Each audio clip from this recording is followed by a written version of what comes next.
Réflexion. Un espace pour une bonne compréhension et une bonne mise en pratique des préceptes de l'islam. Réflexion, une émission hebdomadaire présentée par Kamel, Shekat, sur Ifriqiya FM. Bismillah ar-Rahman ar-Rahim. Alhamdulillahi Rabbil Alamin. Wa sallallahu ala Sayyidina Muhammadin al-Nabiy al-Amin wa ala alihi wa sahbihi wa tabi'in wa ba'du ayyuha al-mala'u al-karim. Salamu alaykum wa rahmatullahi wa barakatuh. En 1837, l'Amir Abdelkader promulgue un ensemble de lois concernant les prisonniers de guerre français. Parmi les clauses, nous trouvons entre autres « Tout Français capturé au combat sera considéré comme prisonnier de guerre et sera traité en conséquence jusqu'à ce qu'une occasion s'offre pour son échange contre un prisonnier algérien. Interdiction absolue de tuer un prisonnier désarmé. Tout Arabe qui amènera un soldat français captif sain et sauf aura une récompense de 8 douros. Le douro dans le parler algérien, c'est une unité qui fait pratiquement 5 centimes. Tout Arabe ayant un Français en sa possession est tenu de bien le traiter. Dans le cas où le prisonnier aura à se plaindre de mauvais traitements, la récompense prévue pour l'avoir fait prisonnier sera supprimée sans préjudice d'autres sanctions. Et ce même émir Abdelkader, quand il sera exilé en Orient, à Damas plus précisément, il sera à la base du sauvetage de au moins 4000 maronites qui auraient pu se faire lyncher, massacrer par les Druzes.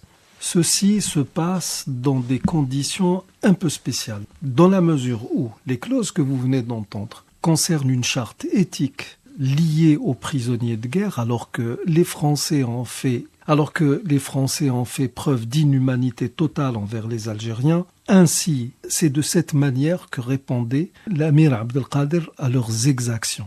Et nous sommes là dans l'une des plus belles images du respect des droits de l'homme en temps de guerre, pas en temps de paix. Nous allons parler aujourd'hui, Inch'Allah, des droits de l'homme en islam.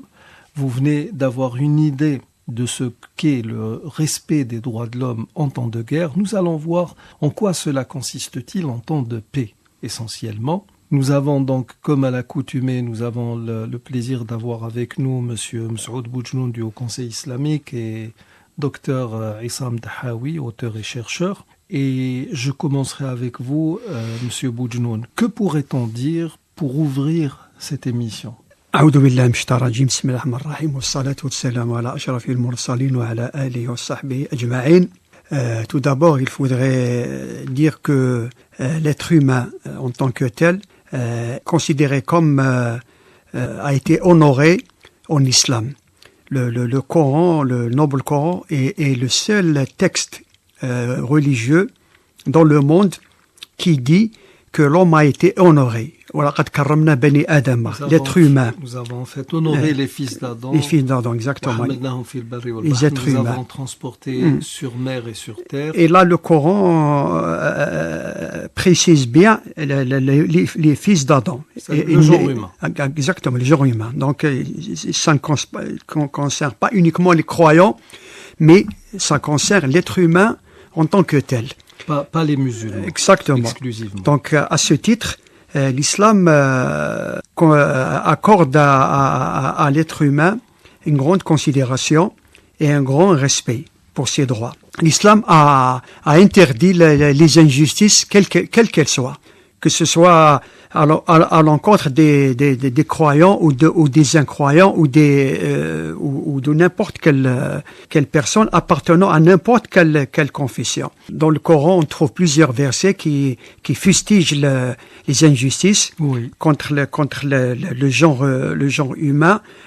Idem dans les hadiths, dans un hadith qudsi, Dieu dit inni haramtu ad-dhulma ala nafsi wa ja'altuhu muharraman baynakum. Je me suis interdit à moi-même l'injustice et je l'ai rendue interdite ou décrétée interdite. Exactement. Et dans un hadith du prophète sallallahu alayhi wa sallam, le prophète dit ansar akhaka zaliman aw madluman. On lui a dit au prophète de Dieu. Attendez, là c'est parce qu'il faut traduire là. Justement, j'allais le faire. Soutiens ton frère. Qu'il soit victime ou oppresseur. Voilà. Donc on lui a dit, on va le soutenir ou l'assister en tant que victime. D'accord, mais pour ce qui est de l'injuste, comment le donc il leur a répondu en l'empêchant de faire preuve d'injustice, de commettre une injustice. Et ma foi, il y a le prophète sallallahu alayhi wa sallam avait participé déjà avant l'islam à un pacte qui s'appelle Hilf al-Fudul, le pacte de la vertu. Les pactes des vertus.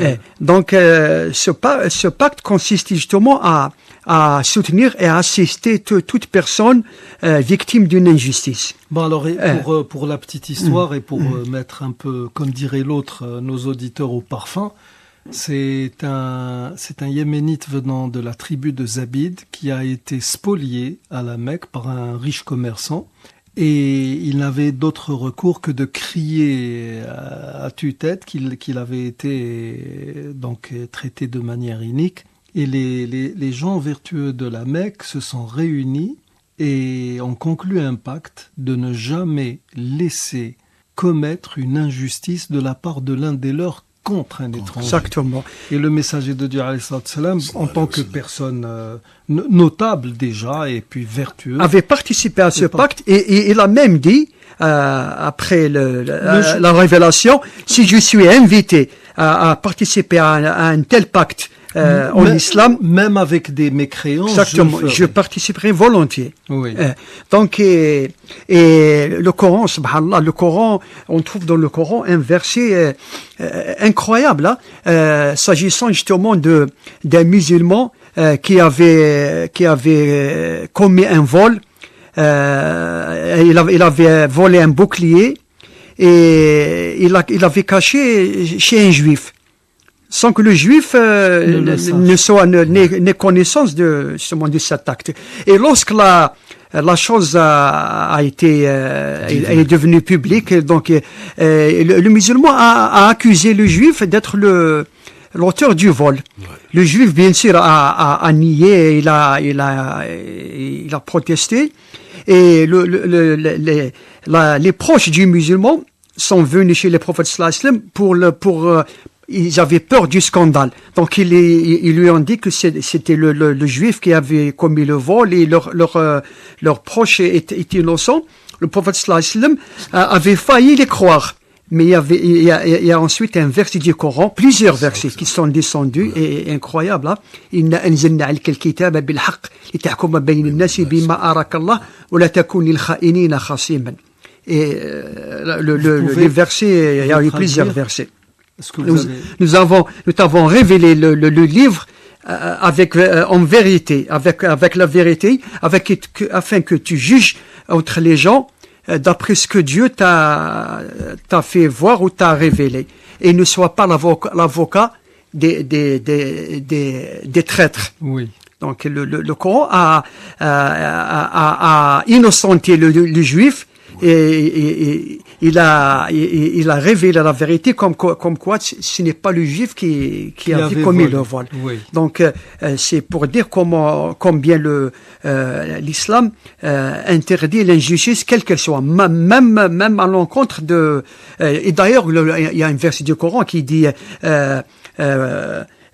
ولو على أنفسكم. Donc oui, soyez jugez équitablement, absolument, combien même ou bien fût-ce contre vous. Exactement, votre détriment. Oui. Donc vous voyez comment l'islam fustige justement les injustices et appelle à la justice et à l'équité entre les gens.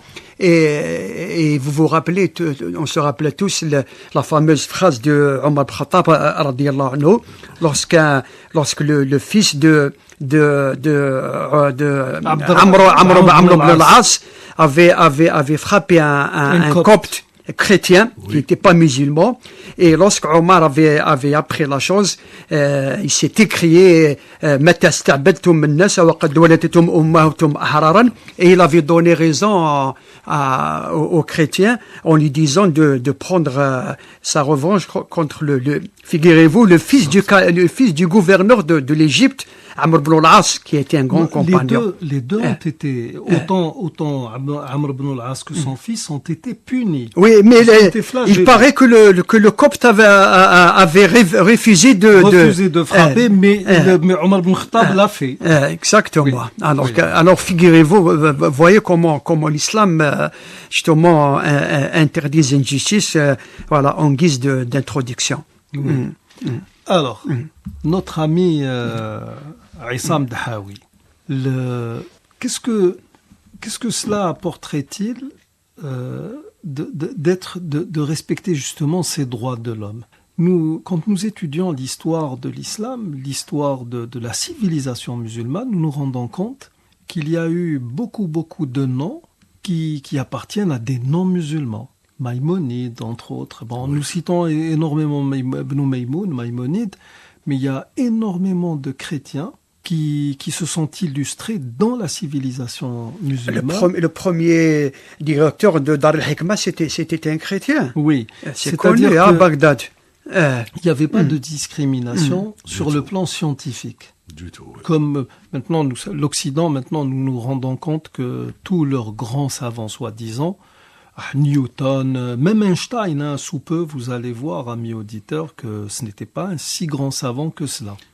Il y a Pasteur, il paraît que c'est un faussaire de premier ordre. Il aurait tué la personne qui a fait toutes les découvertes, et puis il y a tout un micmac qui s'est fait pour que Pasteur devienne ce que nous connaissons de lui actuellement.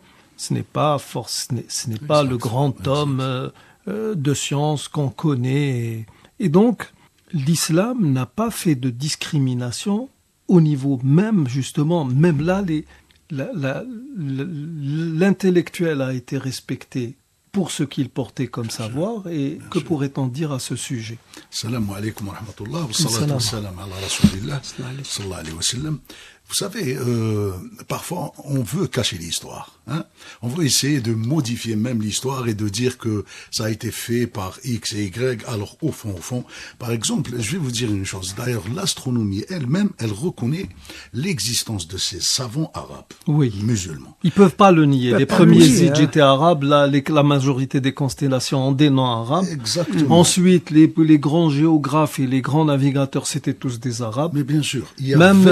L'astrolabe a été conçu par les Arabes, les musulmans. Non, même les Arabes.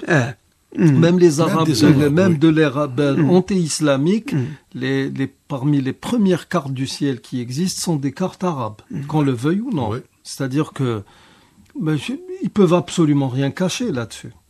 Oui. Il y a 24 cratères sur la Lune qui portent des noms arabes. Oui. Al-Khawarizmi, il y a tout ça, vous savez, et eux, ils veulent cacher, c'est normal. D'ailleurs, il faut fuiner sur ces choses, parce que vous savez, des fois, il y a un travail de recherche effectué, soit disant par un occidental, et au fond, on retrouve les écrits d'un ancien musulman qui a déjà découvert l'une des études les plus récentes concerne Copernic. C'est un plagiaire de première. Exactement. Et le problème, c'est que ces gens-là, c'était des lettrés, c'était des gens qui avaient accès à la connaissance. Ils étaient tous des arabophones. Le problème avec Descartes, par exemple, on vous parle de Descartes, la loi dite du sinus, la réfractation de la lumière. Alors, il fait la même chose qu'Ibn al-Haytham, avec les mêmes erreurs. Donc, ça pose problème. C'est du copier-coller. Alors voilà, vous prenez... De toute manière, même actuellement avec l'intelligence artificielle, on se rend compte que beaucoup de ceux qui ont préparé des mémoires de doctorat dans les années 90-80, c'était du plagiat. Alors le type, il est dans je ne sais quel pays oriental ou n'importe où, il achète un livre, il lui plaît, il fait un copier-coller. Il faut lire le livre de Sigrid Hunk. Le soleil d'Allah brille sur l'Occident.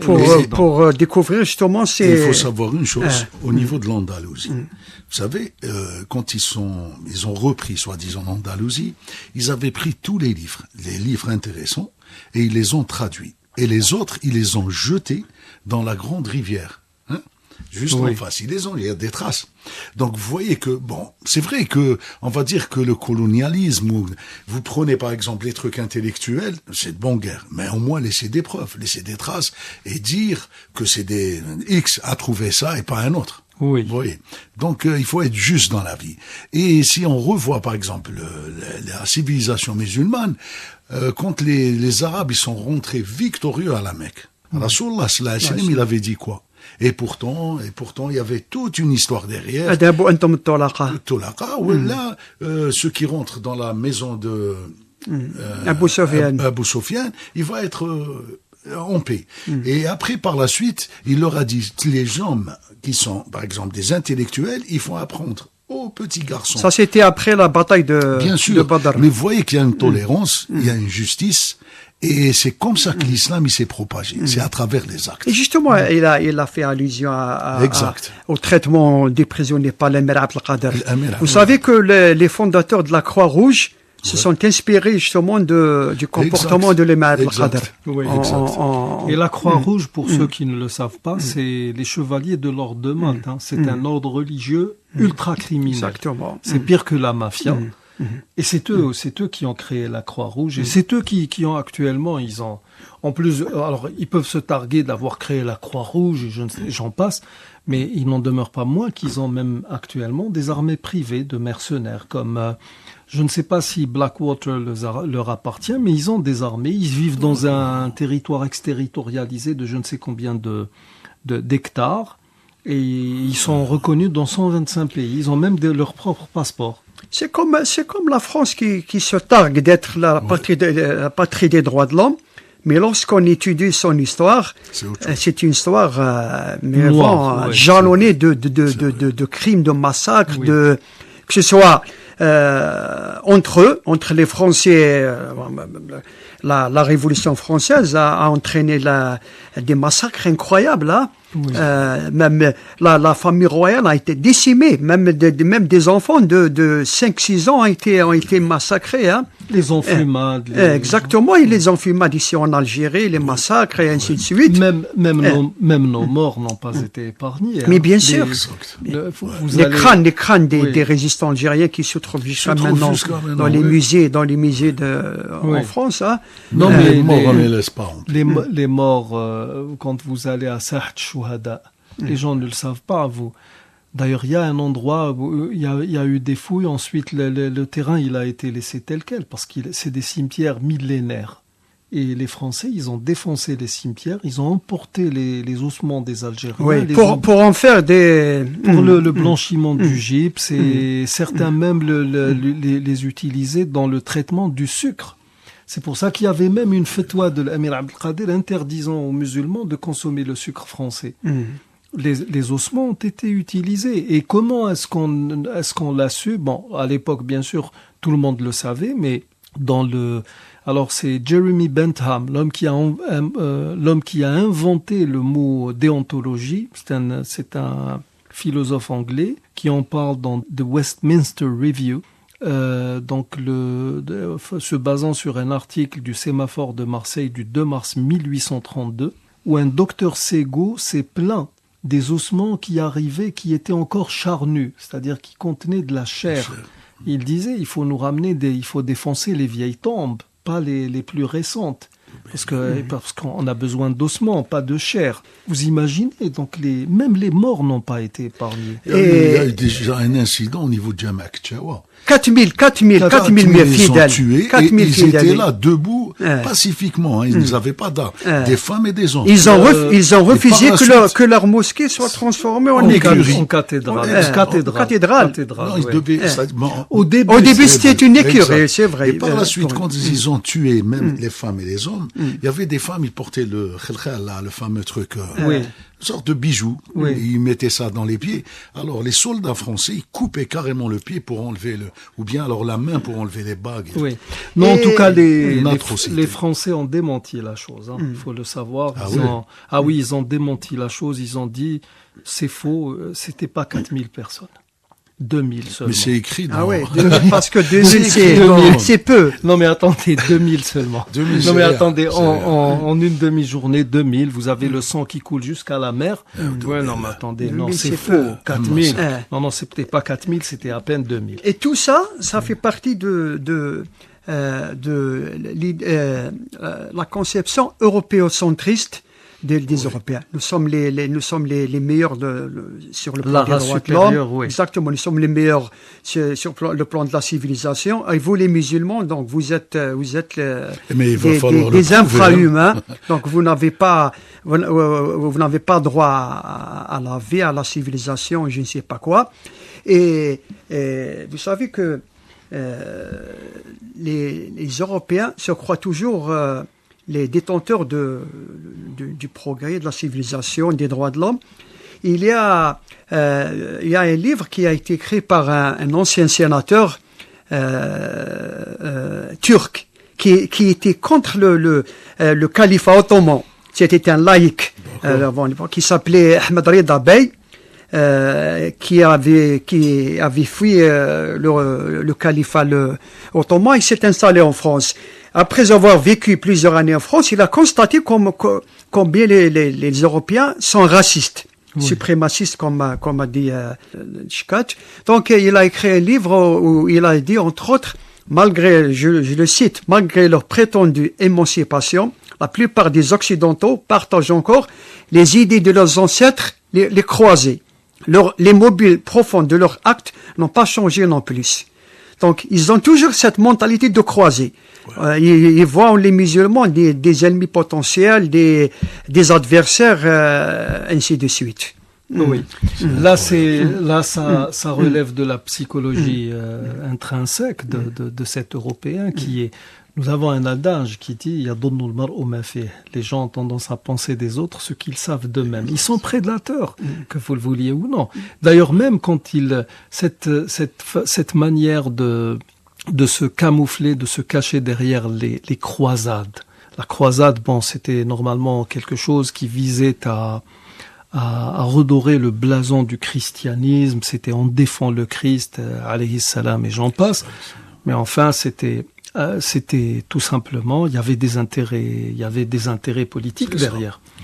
Politique et économique. Oui. Non, plutôt économique.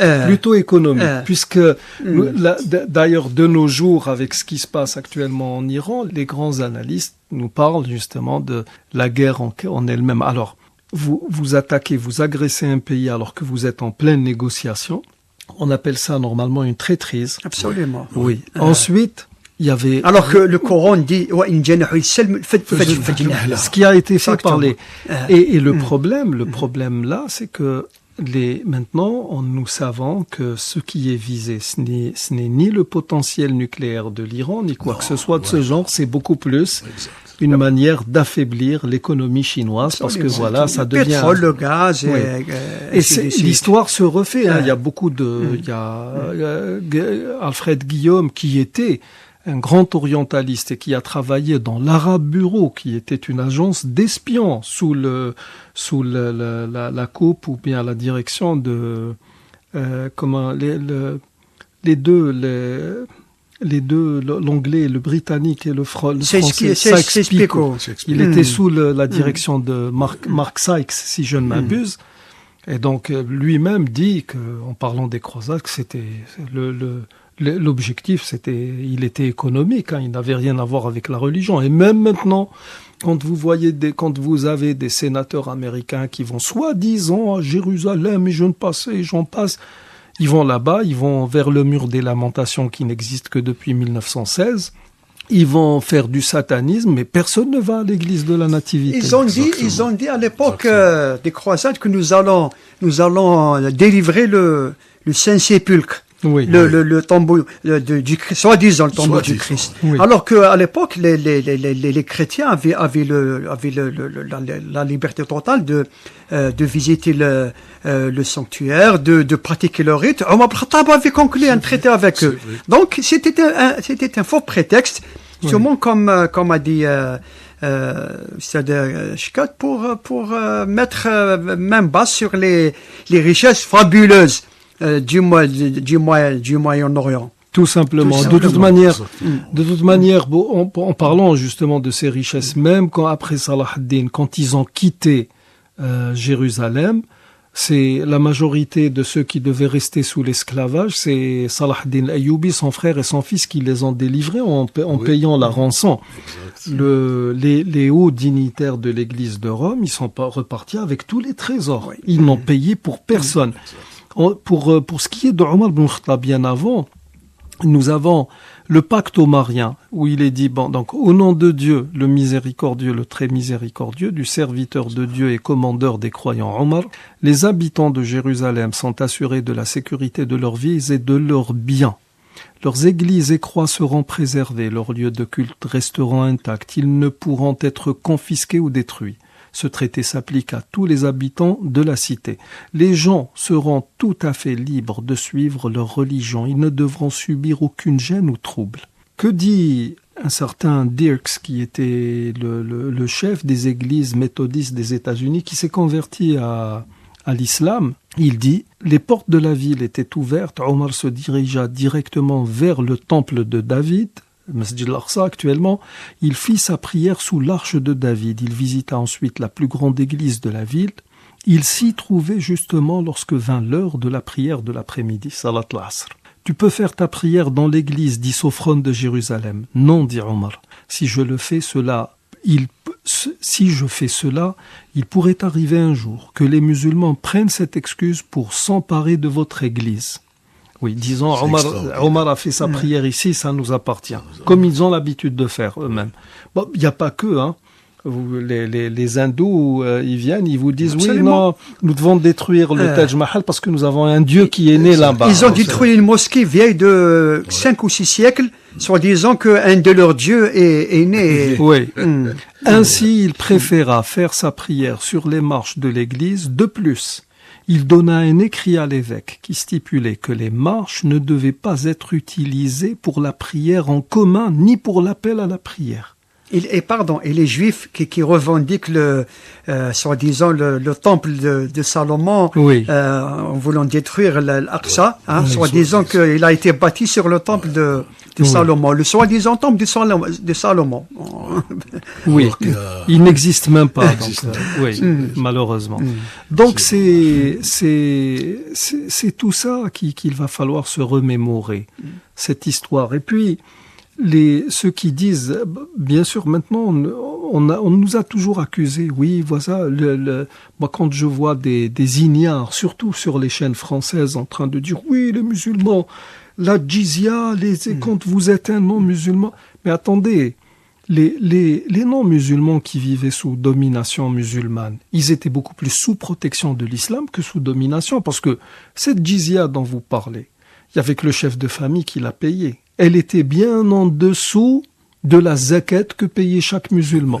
Et puis, à l'heure actuelle, ne sommes-nous pas tous des contribuables ? Nous payons tous des impôts. Donc, c'est tout simplement... Oui, attendez. Surtout en Europe. Surtout en Europe. Soyons sérieux. Donc, n'employez pas n'importe quoi pour justifier n'importe quoi non plus. C'est ça le problème. Moi, pour clore, je voudrais revenir avec vous, docteur Dahaoui, sur l'ouverture qu'a pu donner justement l'islam aux lettrés, aux intellectuels. C'est-à-dire qu'il n'y a pas eu de ségrégation. Actuellement, par exemple, dans bon nombre de pays occidentaux, vous avez il y a pour les musulmans une sorte de plafond de verre. Il n'y a que les États-Unis pratiquement qui donnent libre cours à l'intelligence parce qu'ils en profitent. Ils ont des sociétés qui en profitent. Vous allez dans un pays comme la France, il y a beaucoup de cerveaux, de génies, de cerveaux plus que brillants, qui sont confrontés à cette idée de plafond de verre. C'est-à-dire qu'ils ne peuvent pas dépasser un seuil. Bien sûr. Malheureusement. Et c'est cet esprit, c'est-à-dire voilà, tu peux, je te donne accès au laboratoire de recherche, mais tu fais tes recherches en mon nom. Exactement. C'est-à-dire que ton intelligence... C'est ma supervision. Oui. Non, ils sont encadrés, ils sont guidés et exploités. Et c'est ce qui se passe maintenant. On voit bien que les intellectuels des pays musulmans, on va dire, ils sont exploités par les autres. tout de suite, ils les prennent pour pouvoir effectuer des recherches. J'ai été ahuri par le nombre de grandes découvertes sur les 50 dernières années à peine, Internet et j'en passe, où c'est des Noirs et des Arabes qui étaient à la base, surtout les Noirs africains. Et on n'en a jamais entendu parler. L'inventeur de l'ascenseur, par exemple, il s'avère que c'est un Noir. Il y a des inventions terribles qui ont été faites par des Noirs. Mais ils sont masqués. Mais alors, oui. Au contraire, il y a un mépris vis-à-vis des... quand un ancien président français dit que les Africains ne sont pas encore entrés dans l'histoire, vraiment, c'est quelque chose de plus que grave. Absolument, de méprisage. Le problème, c'est que c'est beaucoup plus grave pour lui que pour les Africains, parce que ça dénote son ignorance, tout simplement. Exactement. Moi, je voudrais justement, en termes de la ségrégation, cette ségrégation qui a été orchestrée par les Européens, que, souvenez-vous, Monsieur Boudjloun, quand 15 philosophes ont répondu à Sylvain Guggenheim, quand il a écrit son fameux Aristote au Mont-Saint-Michel, disant que la philosophie, finalement, cette philosophie grecque n'est arrivée aux Européens que par le biais d'un moine. Alors les moines, c'est de la sclérose mentale personnifiée qui va vous parler de philosophie alors que leur Dieu, carrément, Paul de Tarse, qui fait office, il est plus important que Jésus, en tout cas dans le christianisme actuel.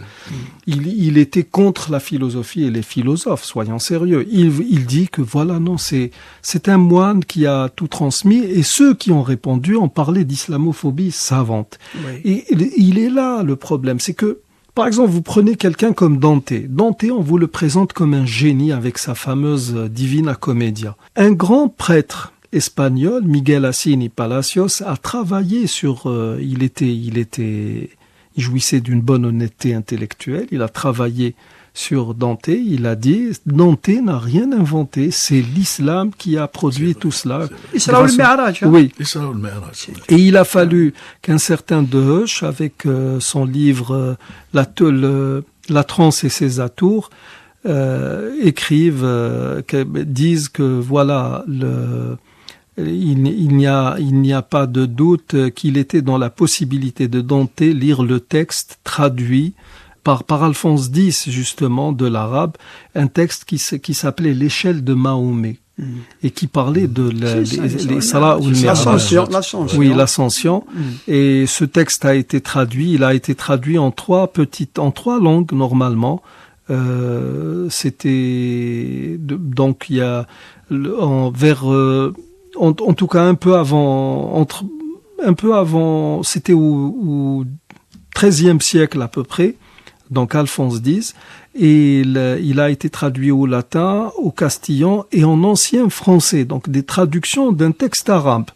Et la chose a été la chose a été démontrée, prouvée par un groupe d'études, par des historiens qui ont démontré, ils ont le manuscrit, ils ont tout pour prouver la chose. Et malheureusement, nous sommes toujours dans le même système, on va dire. Parce que la même chose pour le roman Robinson Crusoe, inspiré de Hayy ibn Yaqdan. Les fables de La Fontaine. Les fables de La Fontaine, alors c'est... Al-Jahid aussi. Non, il y a Al-Jahid avec mais Al-Jahid, attention. Kitab al-Hayawan, mais il y a aussi Kalila wa Dimna. Ce qui est bien, c'est qu'Ibn al-Muqaffa, c'est hindou. J'ai oublié comment ça s'appelle, mais attendez, Ibn al-Muqaffa n'a pas menti, il a dit que c'était un Kitab Hikma Hindi. C'est un livre de sagesse hindou, qu'il avait traduit, tout simplement. Pas plus ni moins. Sinon, peut-être personne n'aurait entendu parler de ce livre, n'eût été l'œuvre des musulmans. La Fontaine, avec ses fables, c'est beaucoup plus Ésope. Les contes d'Ésope, qui était un Éthiopien. Mais alors noir de chez noir, hein. Il n'était pas marron glacé au chocolat, c'était un noir de chez noir, hein. Et oui, et c'était un esprit brillant. Il a décidé, comme tout esprit brillant, il est parti un peu à l'aventure. Il savait pas qu'une fois en Europe, il tomberait avec des sauvages. En Grèce, il s'est retrouvé esclave.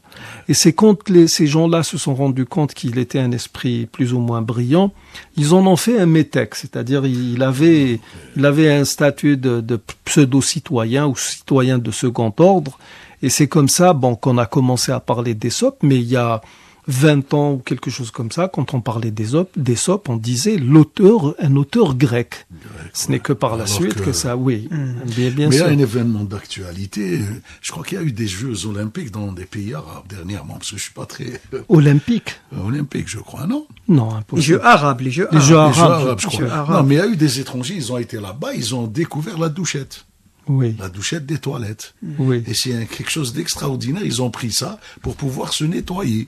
Ça veut dire qu'il y a des événements d'actualité qui sont encore ponctionnés. Mais là, on peut pas changer l'histoire. On Oui. accepte et c'est tout. C'est tout. Al-Mohim, un dernier mot, Monsieur Boujloun. Un dernier mot, donc malgré tout ce que disent et font les Occidentaux, l'actualité nous montre que c'est une grande imposture. Donc, et ce qui se passe actuellement au Moyen-Orient, on est la preuve éclatante. Oui, malheureusement. Et certains de nos frères ont tendance à ne pas vouloir se réveiller, malheureusement.